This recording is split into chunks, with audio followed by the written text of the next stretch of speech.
안녕하세요. 오늘 여러분과 함께 이야기 나눌 작품은 조용호 작가의 단편 소설 등불입니다. 네, 이 소설은 외딴 섬에서 일어난 한 노인의 죽음을 다루고 있는데요.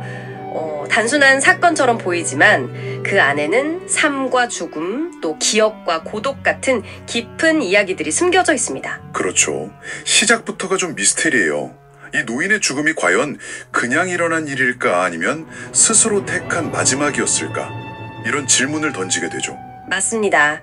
그리고 그 과정에서 등불이라는 상징이 아주 중요하게 등장하는데요. 그 의미도 같이 파헤쳐보면 좋겠습니다. 네, 좋아요. 그럼 먼저 소설 속 노인이 어떤 인물이었는지부터 좀 짚어볼까요? 네, 이 노인은 젊었을 땐 문학 청년이었고 나중에는 섬 초등학교 교사로 정년 퇴직한 분입니다. 은퇴 후에는 혼자 섬에 살면서 자생식물을 연구했다고 하죠. 꽤 조용하고 어쩌면 좀 고독한 삶을 사셨던 것 같아요. 그렇죠. 게다가 개인적인 아픔도 컸습니다. 딸을 병으로 먼저 떠나보냈고 그 슬픔 속에서 아내마저 쇠약해지는 걸 지켜봐야 했죠. 소설 속에서 아내가 노인에게 자신의 마지막을 부탁하는 장면이 나오는데 그게 참 마음이 아프더라고요. 네, 그런 상실의 경험이 노인의 삶에 깊게 자리하고 있었던 거죠. 그러다 노인이 자택 침대에서 숨진 채 발견됩니다. 근데 부검을 해보니까 다량의 강심제 성분이 나왔다는 거잖아요. 맞습니다. 그래서 경찰은 이게 단순한 자연사가 아닐 수도 있겠다, 타살 가능성을 염두에 두고 수사를 시작합니다. 그러면서 마지막으로 노인을 돌봤던 요양보호사 최선미 씨가 용의선상에 오르죠. 네, 노인이 사망하기 전에 최선미 씨에게 고가의 도자기나 폐물 같은 선물을 줬고 또 사망보험금 수령인으로 지정했다는 사실 때문에 의심을 받게 됩니다. 정황만 보면 충분히 의심스러울 수 있겠네요. 그렇죠. 하지만 최선미 씨는 강하게 부인합니다. 자신은 그냥 노인이 주시는 선의를 받아들였을 뿐이고 오히려 노인이 스스로 죽음을 준비하는 이른바 종활 활동을 하는 걸 도왔다고 주장하죠. 종활이요? 인생의 마지막을 스스로 정리하는 그런 활동 말씀이시죠? 네, 맞습니다. 그러면서 노인이 원해서 분홍협족도 꽃을 달인모를 준비해줬다는 진술을 합니다. 이 부분이 사건을 더 복잡하게 만들죠. 그 분홍협족도 소설에서 굉장히 중요하게 나오잖아요. 아름답지만 독이 있는 꽃. 바로 그겁니다. 그게 이 소설의 핵심 상징이라고 할 수 있어요.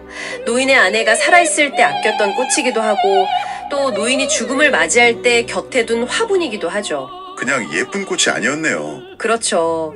어쩌면 노인에게는 그 협죽도가 뭐랄까 아내와 딸을 다시 만나는 길, 그리고 자연으로 돌아가는 길을 밝혀주는 등불 같은 의미 아니었을까 싶어요. 등불이요? 죽음이 끝이 아니라 새로운 시작 혹은 회개로 본 거군요. 그 노인이 남긴 글에도 그런 생각들이 담겨 있었던 것 같아요. 죽음을 음파로스로 돌아가는 것에 비유하기도 하고. 맞습니다. 자신의 유년 시절 기억부터 삶과 죽음에 대한 생각까지 담담하게 써내려갔죠. 죽음을 자연의 순환 과정으로 받아들이려는 태도가 보여요. 그런데 이 노인의 슬픔이나 죽음에 대한 성찰이 단순히 개인적인 차원에만 머무는 건 아니더라고요. 네. 그 섬의 먼나무 이야기가 나오죠. 네, 맞아요. 그 먼나무가 과거 섬에서 벌어졌던 비극적인 학살 사건과 연결되면서 노인의 개인적인 고독과 상실이 섬 전체의 역사적 상처와 포개지는 느낌을 받았어요. 정확히 보셨습니다.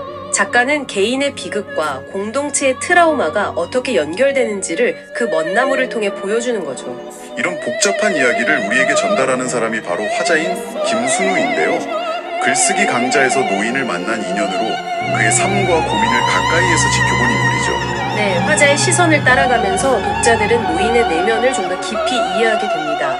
특히 인상 깊었던 건 화자가 노인의 그 딸 잃은 슬픔을 천년 전 토우, 신라의 피에타라고 불리는 그 토우에 투영하는 장면이었어요. 저도 그 부분 기억나요. 죽은 아이를 안고 슬퍼하는 어머니 모습의 토우요. 시공간을 초월하는 어떤 보편적인 슬픔에 대해 생각하게 만들더군요. 그렇죠. 또 화자는 노인이 카톨릭 신자였음에도 사후세계는 믿지 않는 듯한 그런 모순적인 모습을 보면서 인간의 믿음이란 무엇인가, 또 회의란 무엇인가에 대해서도 고민하게 만들고요. 소설 마지막 장면도 참 여운이 남아요. 화자가 섬을 떠나면서 밤바다 위에 떠있는 고기잡이배 불빛들을 보잖아요. 네, 그 불빛들. 그건 정말 치열하게 살아가는 사람들의 삶의 등불인데 노인이 따라갔던 죽음의 등불과는 또 다른 느낌이죠.